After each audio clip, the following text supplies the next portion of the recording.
நம்ம சேனல் நேயர்கள் அனைவருக்கும் அன்பார்ந்த வணக்கங்க. இன்றைய பதிவில் போடி டைப்பில் ஜெர்சியில் ஒரு சினை மாடு ஒன்று விற்பனைக்கு வந்திருக்குது. மாடு வந்து 2ஆம் ஈத்து மாடுங்க. மாடு நல்ல மடிசெட்டோடு இருக்குதுங்க. நல்ல கறவைத்திறன் எதிர்பார்க்கலாம் சொல்லியிருக்காங்க. வெயிலோ மழையோ எல்லா கிளைமேட்டும் தாங்கக்கூடிய மாடு. மாடு நல்ல தெளிவான மாடாக இருக்குதுங்க. இந்த மாடு எங்கே இருக்குது, கறவைத்திறன் எவ்வளோ, விலை நிலவரம் எல்லாமே பார்க்கலாம் வாங்க. பல்லு வந்து அரக்கடான்னு சொல்லியிருக்காங்க. 9 மாதம் சினையாக இருக்கக்கூடிய மாடுங்க. நான் கண்ணு போடுறதுக்கு 10 நாட்கள் பக்கம் எடுத்துக்குங்க.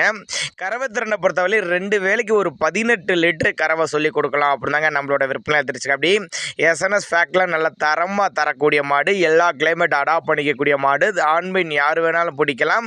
மடிக்கூச்ச இல்லாத மாடு, நல்ல கறவைத்திறன் எதிர்பார்க்கலாம்னு சொல்லியிருக்காங்க. தேவைப்படும் நபர்கள் தாராளமாக கான்டாக்ட் பண்ணுங்கள்.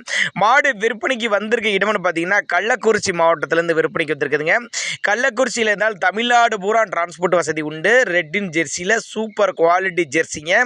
தேவைப்படும் நபர்கள் மட்டும் தாராளமாக அவரோட காண்டாக்ட் நம்பரை கான்டாக்ட் பண்ணுங்கள். மாட்டை வீட்டுக்கே டிரான்ஸ்போர்ட் பண்ணி கொடுத்துடலாம் அப்படின்னு தாங்க நம்மளோட விற்பனையை தெரிவிச்சிருக்கா. அப்படி